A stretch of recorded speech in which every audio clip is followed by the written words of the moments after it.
როგორი იყო 2025 წელი საქართველოს ეკონომიკისთვის მთლიანობაში წელი დასასრულს უახლოვდება და უკვე შეგვიძლია ვთქვათ, რომ ქვეყანამ მნიშვნელოვანი მაკროეკონომიკური ცვლილებები გაიარა. მიმდინარე წელს დაფიქსირდა ინვესტიციების მკვეთრი ზრდა.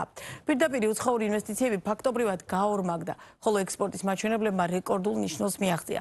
რაც საგარეო ვაჭრობის მიმართულებით დადებით ტენდენციაზე მიუთითებს. ამ ფონზე აქტუალური რჩება კითხვები ინფლაციაზე, ეკონომიკური ზრდის ხარისხზე, მოსახლეობის კეთილდღეობასა და იმაზე, რამდენად მდგრადია შედეგები გრძელვადიან პერსპექტივაში. სწორედ ამ საკითხებზე ვისაუბრებთ დღევანდელ სტუმართან, გადაცემის სტუმარი კი დარგობრივი ეკონომიკისა და ეკონომიკური პოლიტიკის საპარლამენტო კომიტეტის თავმჯდომარე შოთა ბერეკაშვილია. მოგესალმებით, ძალიან დიდი მადლობა გადაცემაში სტუმრობისთვის. წელი სრულდება და ასეთ დროს ყოველთვის ვაჯამთ ხოლმე ბუნებრივია წელს და საინტერესო რეალურად რაც ხდებოდა წლის დასაწყისში ერთგვარად ვაფასებთ, რამდენად სწორი პროგნოზი გააკეთეს მათ შორის იმ რესპონდენტებმა, რომელიც წლის დასაწყისში გადაცემაში ყავდნენ. მე სპეციალურად დავინტერესდი, როგორი იყო თქვენი პროგნოზი, როდესაც წლის დასაწყისში საკმაოდ რთული პერიოდი იყო იმ დროისთვის, აქციების და შემდგომ ეკონომიკურ საკმაოდ კოლაფსს წინასწარმეტყველებდნენ თქვენი კოლეგების ნაწილი და მაშინ თქვენ იყავით ერთ-ერთი, ვინც ფიქრობდა, რომ წელი იქნებოდა საკმაოდ წარმატებული. მაგრამ ამის მიუხედავად რიცხვებშია საინტერესო, რამდენი წარმატებული იყო და თქვენი შეფასებით რა არის წარმატება პარლამენტის ერთ-ერთი ხელმძღვანელი პირის მხრიდან, რომელსაც ეკონომიკურ მიმართულებაზე გაქვთ პასუხისმგებლობა აღებული. როგორი იყო 2025 წელი ეკონომიკური კუთხით? მოგესალმებით, გალბატონო მაია, მივესალმები ჩვენს მაყურებელს. დავიწყეთ იმისთვის, რომ შევაფასოთ, როგორი იყო წელი საქართველოს ეკონომიკისთვის. ასევე საინტერესოა ორი სიტყვით თქვათ, როგორი იყო წელი მსოფლიო ეკონომიკისთვის და რა გამოწვევები იყო და დავიწყებ იმით, რომ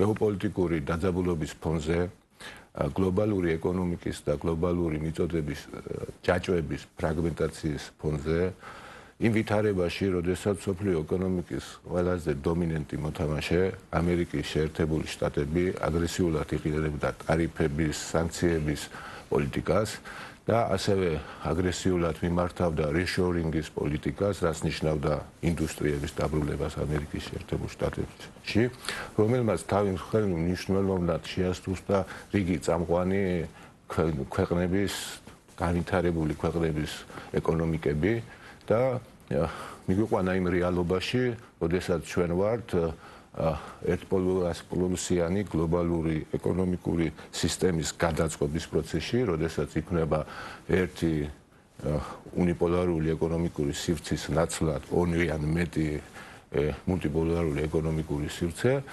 საქართველოს შეძლო ის, რომ 2025 წელს სასრულებს უპრეცედენტო მაღალი ეკონომიკური ზრდით, რომელიც 10 თვის მაჩვენებლით შეადგენს 7.5% და ყველა ცნობილი გავლენიანი საფინანსო ორგანიზაციები, იქნება ეს მსოფლიო ბანკი, საერთაშორისო სავალუტო ფონდი თუ ევროპის რეკონსტრუქციის და განვითარების ბანკი პროგნოზირებენ, რომ სულ ცოტა საქართველოს ეკონომიკა რეალური მონაცემებით 7.2%-ით გაიზრდება 2025 წელს.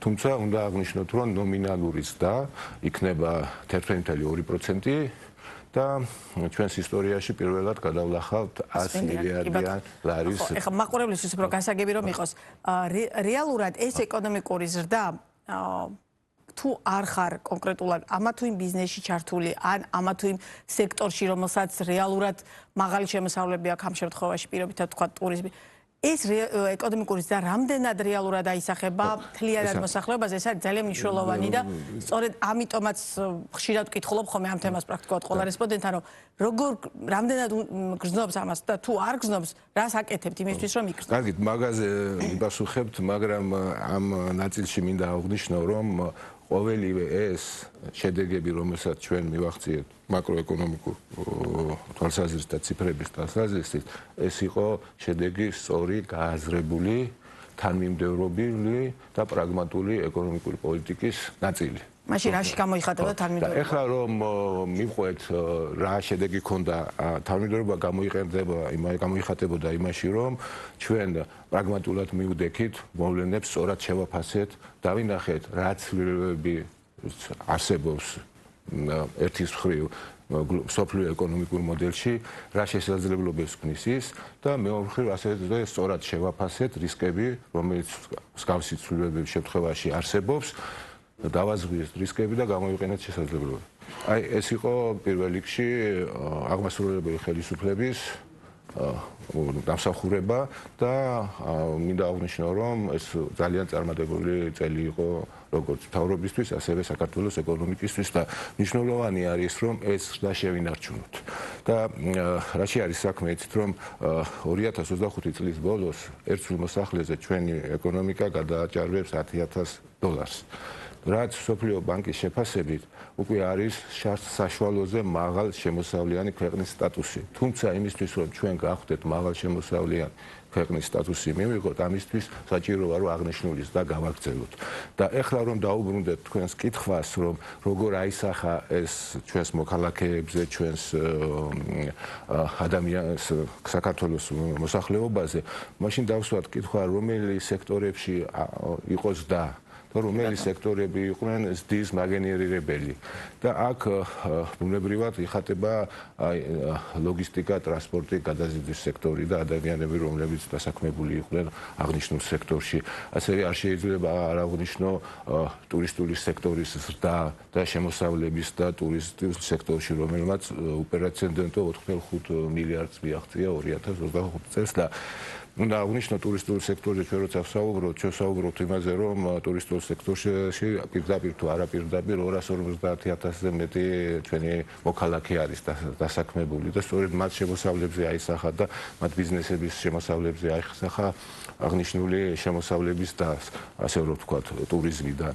აქვე მინდა შევეხო დეველოპმენტს და მნიშვნელოვანი დაიყო დეველოპმენტში და შემიძლია არ აღვნიშნო პირდაპირ ინვესტიციები და ის შეთანხმება, რომელიც გაფარდა საქართველოს ერთი მხრივ საქართველოს ხელისუფლებას და Eagle Hills-ის MRI-ის დეველოპერ კომპანიასთან, რომელიც 6.6 მილიარდის ინვესტიციას მოიცავს შემდეგი 6-7 წლის განმავლობაში და უაღრესად დიდ როლს ითამაშობს ტურისტული ინდუსტრიის კიდევ უფრო განვითარებისკენ და ხარისხობრივად გაუმჯობესებისკენ, იმიტომ რომ ტურისტული ინდუსტრია ჩვენთვის მნიშვნელოვანია და ჩვენ არა მარტო უნდა შევძლოთ ვიზიტორების რაოდენობის და ასევე უნდა შევძლოთ შემოსავლების და თითოეული ვიზიტორიდან და ამ მიმართულებით აღნიშნულ კომპანიას დიდი გამოცდილება აქვს და მის მოღვაწეობას ემსახურება ის, რომ მაგალითად დუბაიში დღეს ყველაზე ერთ-ერთი წარმატებული ტურისტული მიზნეულობის ცენტრია და იქ თუ ჩვენთან ერთი ბურჯ ხალიფას და თუ მაგალითისთვის ვიტყვი, რომ ჩვენს მაყურებელისთვის გასაგები იყოს ეს ყველაზე მეტად ამ სახელით არის ცნობილი შესაბამისად სწორედ. ნახეთ როგორ არის, თუ კი საქართველოში ერთი ვიზიტორი $600 ხარჯავს, დუბაიში და ემირატებში ერთი ვიზიტორი ხარჯავს $3,200 საშუალოდ. და ჩვენი მიზანი არის, რომ ვიზიტორების რაოდენობაც გავზარდოთ ერთი მხრივ და მეორე მხრივ გავზარდოთ ის შემოსავლები, რომელიც თითოეული ვიზიტორისგან შემოდის. მარტივი კითხავდა და დუბაის ეკონომიკა რამხელაა და ჩვენი რამხელაა და როგორ შეგვიძლია რომ დუბაის ეკონომიკა არის ამბიცია გვაქვს აი ამ ნაწილში სწორედ ამ არის დღევანდელი მდგომარეობით 9-ჯერ დიდია სულ მოსახლეზე და შესაბამისად სწორედ ასეთი კომპანიის შემოყვანა სექტორში ნიშნავს იმას, რომ ჩვენი სექტორი, ტურისტული სექტორი სწრაფად გაიზრდება და სწორედ ასეთი კომპანიები გჭირდება, რომელსაც ცოდნა გამოცდილება და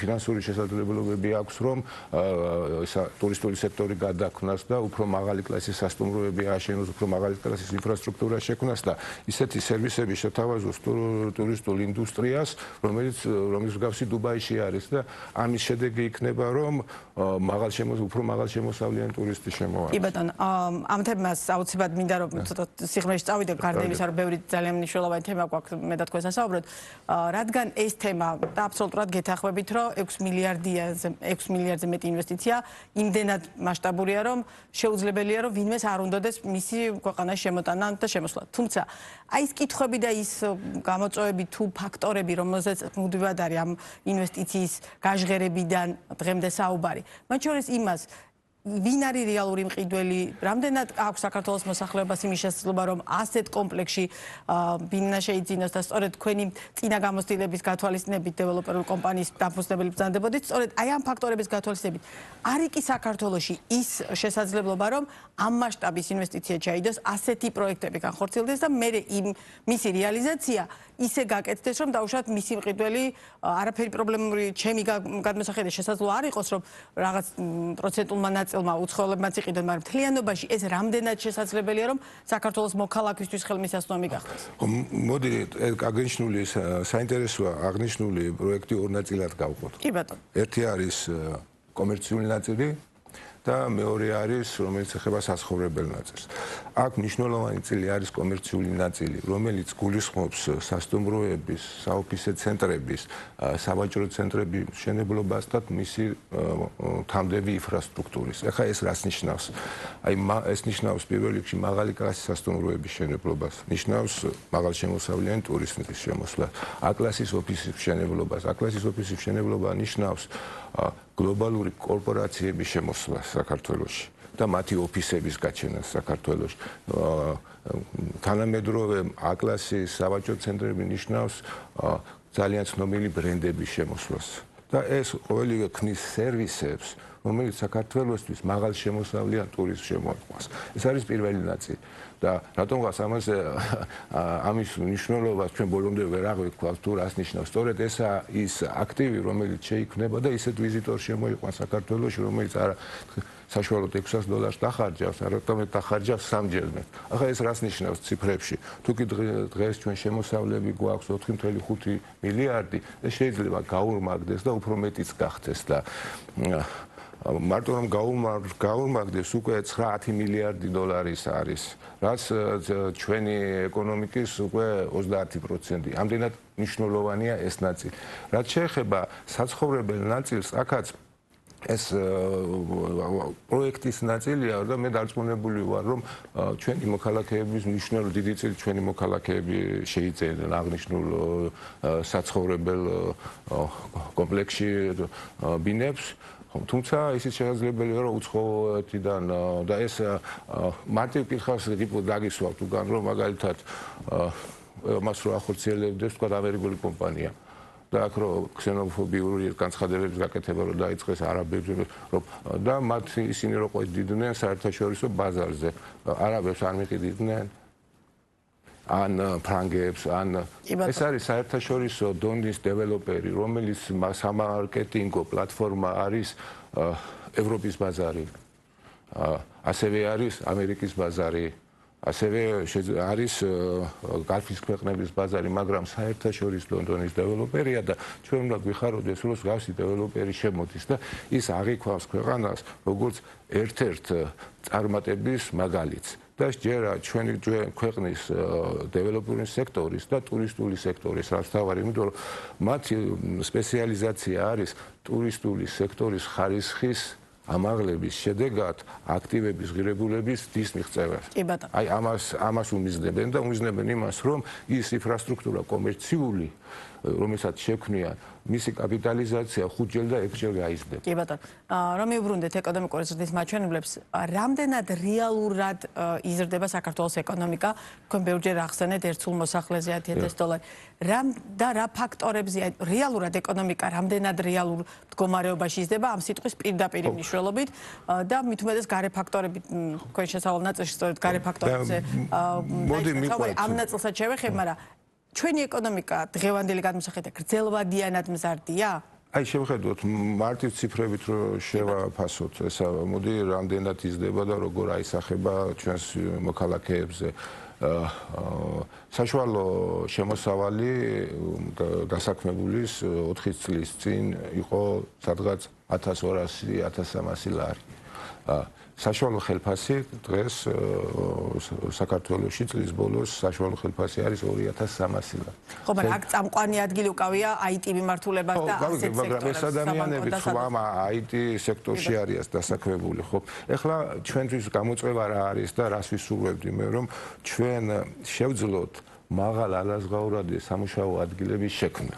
ამისთვის აუცილებელია შესაბამისი ცოდნის და შესაბამისი უნარჩვევების განვითარება ჩვენს მოქალაქეებში. ეს რას ნიშნავს?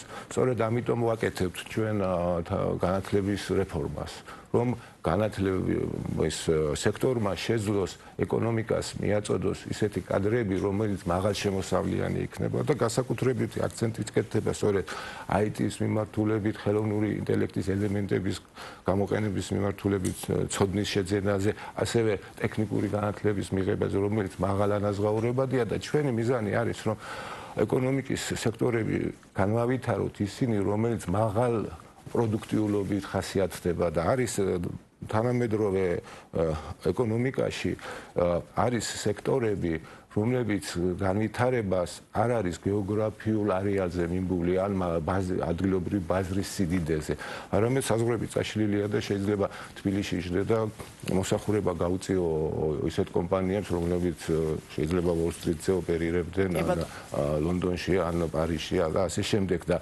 სწორედ ამ მიმართულებით ჩვენ მნიშვნელოვანი წარმატებებს ვახცევთ IT სერვისში, იმიტომ რომ ეს ექსპორტის გენერირების ერთ-ერთი წყარო არის და მოსავლებით მნიშვნელოვნად იზრდება.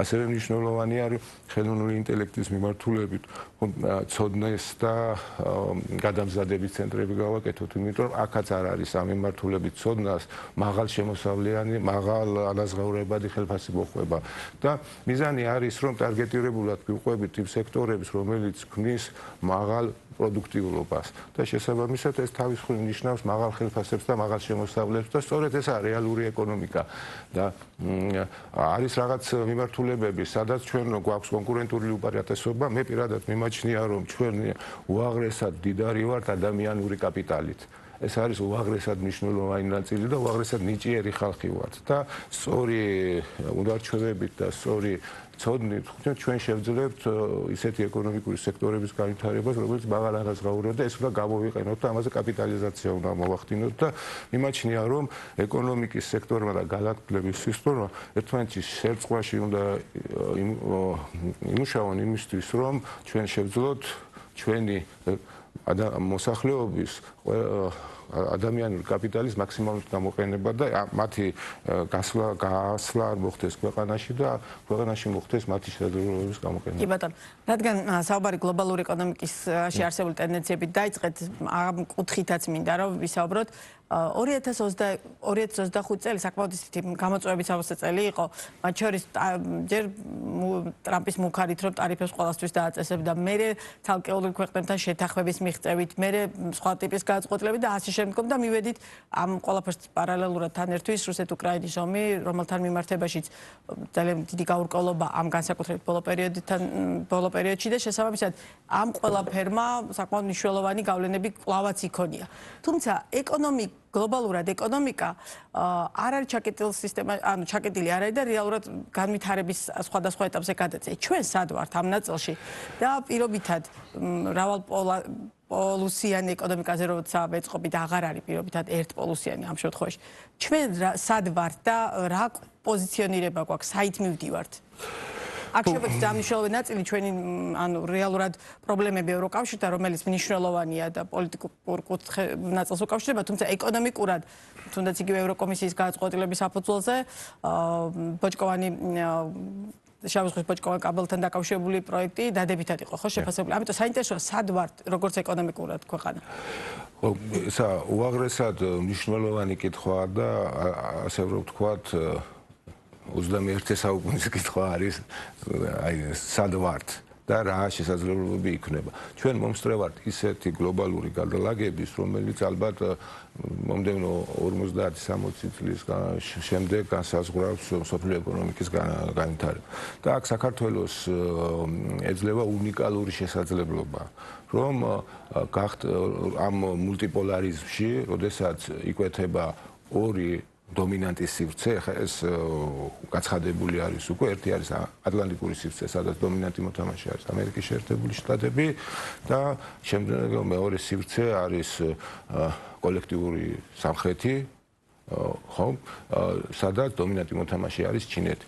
და ჩვენ გვეძლება უნიკალური შესაძლებლობა, რომ დამაკავშირებელი როლი ვთამაშოთ ამ უდიდეს ეკონომიკურ სივრცეებში. ხმა მაღალი განაცხადი ხო არის და ძალიან ამბიციური. რატო შეგვაქვს, როდესაც ერთი მონოპოლარიზმი დაიშალა, აქ თავარი ნაწილი ამ გლობალიზმის იყო, რომ მიწოდების ეკონომიკის, გლობალური ეკონომიკის მიწოდების ჯაჭვები.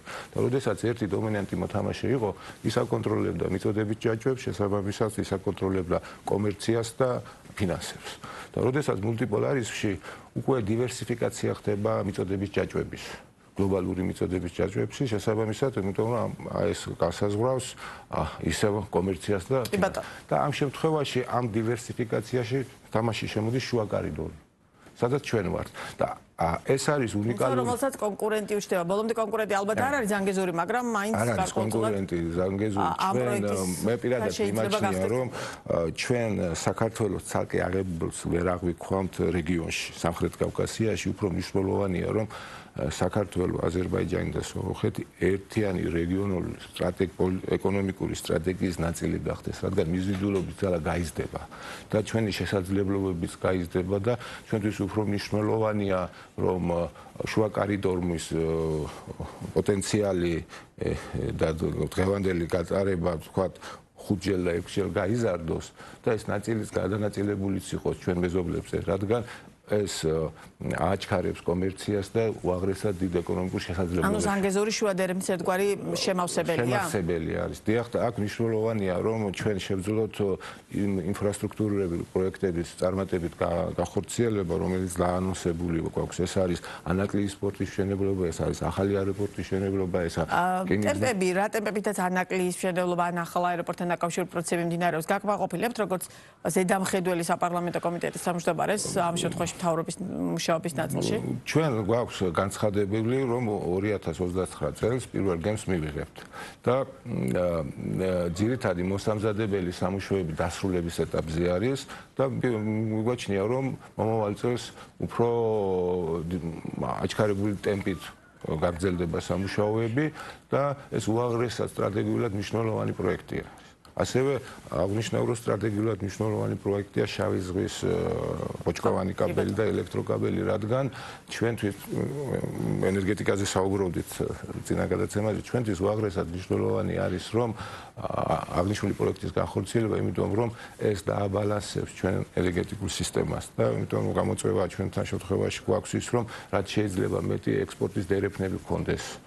და განსაკუთრებით ექსპორტის დერეფანი ევროკავშირში არის, იმიტომ რომ ერთ-ერთი ყველაზე მაღალ ანაზღაურებადი ბაზარი არის და ამ შემთხვევაში აღნიშნულ კაბელს სტრატეგიული მნიშვნელობა აქვს და ზოგადად შუა კორიდორი არის ქვაკუთხედი. მიმაჩნია, რომ მომავალში გახდება ქვაკუთხედი რეგიონის უსაფრთხოების და რეგიონის ეკონომიკური განვითარების შემდეგი წლების განმავლობაში. კი ბატონო, შეუძლებელია რომ არ დაგეთანხმოთ, თუმცა ტემპები რამდენად მისაღებია იმისა, რასაც ვაკეთებთ, მათ შორის შუა დერეფნის განვითარების კუთხით, იმიტომ რომ ძალიან ხშირად ამ ეთერში პრაქტიკულად ალბათ გადამზიდავი არ ვიცი, რომელიც ამ ეთერში არ ყოფილა და ამ თემაზე არ უსაუბრია, ყველა ამბობს, რომ მხოლოდ გაცხადებულა ძალიან სწორი პოლიტიკა გვაქვს, მაგრამ იმდენად დიდია ტვირთების რაოდენობა, მათ შორის 2025 წელს იმდენად დიდი იყო, რომ მათი მომსახურებას აქ, როდესაც არ არის ლოჯისტიკური ცენტრები და შემდგომ, ეს არ არის მხოლოდ სახელმწიფოს საქმე, ბუნებრივია კერძო სექტორიც ამ ნაწილში აქტიური უნდა იყოს, მაგრამ თლიანობაში ამდენად ხო არ ვაგვიანებთ ტემპებს ამის კითხვა. მაგაზეც გიპასუხებთ. ამ ნაწილში მე პირადად აღნიშნულ შუა კორიდორს კიდევ ერთხელ გამიმეორებ, მარტო საქართველოს ჭრილში ვერ შევხედავ. ეს არის მნიშვნელოვანი მოთამაშე ქვეყნები, აქ არის ყაზახეთი და აზერბაიჯანი. აი, ყაზახეთი, აზერბაიჯანი, საქართველო ერთიანად ქმნის შუა კორიდორს, რადგან აქ ძირითადი ტვირთები, რომელიც გადაზიდვის მოცულობას ქმნის, ეს არის ჩინეთი და ჩვენ კონკურენტი კორიდორებიც ყავს. არის ჩრდილოეთ კორიდორი და არის სამხრეთ კორიდორი. თუმცა ჩრდილოეთი მაინც რუსეთ-უკრაინის ომის გათვალისწინებით, მიუხედავად იმისა, რომ დღეს ის ისე ფუნქციონირებს, მაინც პრობლემურია. არა, ჩვენ ახლა პრობლემური არის რაღაც ნაწილში, მაგრამ არის მიწოდების ჯაჭვები, რომელთაც ესა ევროპაც იყენებს აღნიშნულ კორიდორს და ბელარუსი და ბალტიის ქვეყნებით და ეგ როცა საქმე კომერციას და ფულს ეხება, სამწუხაროდ არის მომენტები, როდესაც ადამიანები თვალს ხუჭავენ და ეს არც ისე კეთილსინდისიერი საქციელია, მაგრამ მე მაგის შემფასებელი არა ვარ. თუმცა ერთიანი ლოგისტიკური სატრანზიტო პოლიტიკა აუცილებელია რომ გქონდეს ყაზახეთს, აზერბაიჯანს, საქართველოს და რა თქმა უნდა ჩვენთან ერთად სომხეთს, რომ შევძლოთ მაქსიმალურად კაპიტალიზაცია, შევძლოთ აღნიშნული კორიდორის და აღნიშნული სისტემის ჩამოყალიბება ბუნებრივად ააჩქარებს პროცესებს. იმიტომ რომ არა მარტო ანაკლიის პორტის მოდერნიზაცია არის საჭირო, ასევე ყაზახეთის პორტის მოდერნიზაციაა საჭირო, ჩვენ კოორდინირებულად უნდა ვიმოქმედოთ. და თუკი ჩვენ ამას შევძლებთ და დავაინტეგრირებთ რკინიგზას, ჩქაროსნულ გზას, პორტს და აეროპორტს ერთიან სისტემაში შევქმნით, ეს მოგცემს ჩვენ კონკურენტულ უპირატესობას სხვა კორიდორებში. ერთია სახელმწიფოს მუშაობა მაგ ნაწილში და მეორეა თვითონ კერძო სექტორი. რეალურად რამდენად აქტიურია თავად ბიზნესი და რამდენად სწორად ესმით აი თემის მნიშვნელობა, რასაც შუადერეფანი ქვია. მიმაჩნია რომ ბიზნესი ძალიან აქტიურია და ამის ერთ-ერთი დემონსტრირება იყო მშრალი პროდის გახსნა, რომელიც თბილისთან გაიხსნა და რომელიც მნიშვნელოვან როლს ითამაშებს ამ შუა კორიდორის ნაწილში. ასევე ჩემი პირადი პოზიცია არის რომ აღნიშნულ პროექტებში შესაძლებელია და ძალიან საინტერესო იქნება სახელმწიფო და კერძო კაპიტალის შერწყმა, რომ მაქსიმალური კაპიტალიზაცია შევძლოთ და ფინანსების თვალსაზრისით უფრო მეტი შესაძლებლობები შეიქმნება და ასეთი მოდელი ახალი არ არის და ამერიკის შეერთებული შტატებიც იყენებს სახელმწიფო კაპიტალიზმს და სინგაპურის მოდელი ძალიან წარმატებული არის, რომელიც ერთ-ერთი ფინანსური ცენტრია აზიის და ჩვენი ერთსულ მოსახლეზე აქაც ეკონომიკა ათჯერ უფრო დიდი არის. ეს საშუალებები არსებობს და მიმაჩნია რომ უფრო აქტიურად უნდა მოხდეს თანამშრომლობა კერძო სექტორთან, რომ კერძო სექტორმა შეძლოს კაპიტალის მოზიდვა, პროექტების განხორციელება და მიმაჩნია რომ სწორი ნაბიჯი იქნება სახელმწიფო და კერძო პროექტების განხორციელება ერთად, სადაც სახელმწიფო შესაძლებელია პასიური ინვესტორის როლი ითამაშოს, მაგრამ როგორც ოპერატორი მიმაჩნია ყოველთვის უფრო კარგია რომ როდესაც მუშაობა მართლებით დაწყებულია თუ ეს უბრალოდ არა ეს უბრალოდ ჩვენ ვისაუბრობთ ახლა და ასე რომ თქვა ხავ აღლა ფიქრობ. კი ბატონო, და ჩვენი საუბრის ბოლოს 2026 წლის მოლოდინები როგორია? იმიტომ რომ ამ პროგნოზსაც შევინახავ და 2026 წლის ბოლოს აუცილებლად მე კითხავთ რამდენად გამართოთ თქვენი მოლოდინები. მიმაჩნია რომ ეს პროცესი ერთპოლარული ეკონომიკური სივრცის დაშლის პროცესი კიდევ უფრო აჩქარდება და უფრო გამოიკვეთება და შესაბამისად უფრო მეტი შესაძლებლობები შეიქმნება იმ ნაწილში, რაც ჩვენთვის ასე რომ ვთქვათ ეკონომიკური სიკეთეების მომტანია. მიმაჩნია რომ სტრატეგიულ პროექტებში სახელმწიფო უფრო აქტიურად ჩაერთვება და უფრო აჩქარებს პროცესებს და ეკონომიკის დაშლის მნიშვნელოვან წილს შეიტანს და საერთო ჯამში ჩვენ სწორად გვესმის გამოწვევები. თავარი აქ კიდევ ერთხელ არის რომ თითოეულმა ჩვენმა მოქალაქემ უნდა გაითვალისწინოს რომ საჭიროა აღნიშნული ეკონომიკური ზრდის შენარჩუნება, ეს შესაძლებელია და ვფიქრობთ რომ გვაქვს რაღაც ინიციატივები, რომ ხელი შეუწყოთ კონკრეტული ეკონომიკური სექტორების მოდერნიზაციას და აქ კონკრეტული ბენეფიტები მიცეთ კომპანიებს, რომელიც ამაში აქტიურად ჩაერთვება. ასევე გვაქვს გეგმები ფინანსურ ბაზარზე უფრო მეტ სტომას რო შეძლოს ჩვენმა კომპანიებმა, როგორც დასავლეთში, ასევე სამხრეთ-აღმოსავლეთ აზიაში, იმიტომ რომ სამხრეთ-აღმოსავლეთ აზია კაპიტალის ასევე მნიშვნელოვანი წყაროა და ამ ყველაფრის საფუძველი და ქვაკუთხედი არის სტაბილურობა და მშვიდობა, იმიტომ რომ ჩვენ ცხოვრობთ ისეთ გეოპოლიტიკურ სივრცეში, სადაც მშვიდობა დამატებით ღირებულებას ქმნის. ეს ასე არ იყო სტაბილურობა ქმნის დამატებით ღირებულებას და ის იზიდავს კაპიტალს. ეს არის დღევანდელი სოფლიოს რეალობა და უნდა გავუფრთხილდეთ იმას, რაც გვაქვს. ჩვენ შევძლებთ, რომ შემდეგი 3 წლის განმავლობაში შევინარჩუნოთ აღნიშნული ეკონომიკური ზრდა და მივიდეთ იქ, სადაც ყველას გვინდა რომ მივახციოთ იმ ერთსულ მოსახლეზე $14,000 შემოსავალს და გავხდეთ მაღალშემოსავლიანი ქვეყანა, მაგრამ ამისთვის საჭირო არის პირველ რიგში შრომა და იმ შესაძლებლობების დანახვა, რაც დღევანდელი სოფლიო რეალობა ქმნის. ძალიან დიდი მადლობა საუბრისთვის. წარმატებებს გისურვებ და კვლავაც სიამოვნებით გიბასტვინსლებთ 2026 წელს ბიზნეს პარტნიორის ეთერში შოთა ბერიკაშვილი საუბრობდა.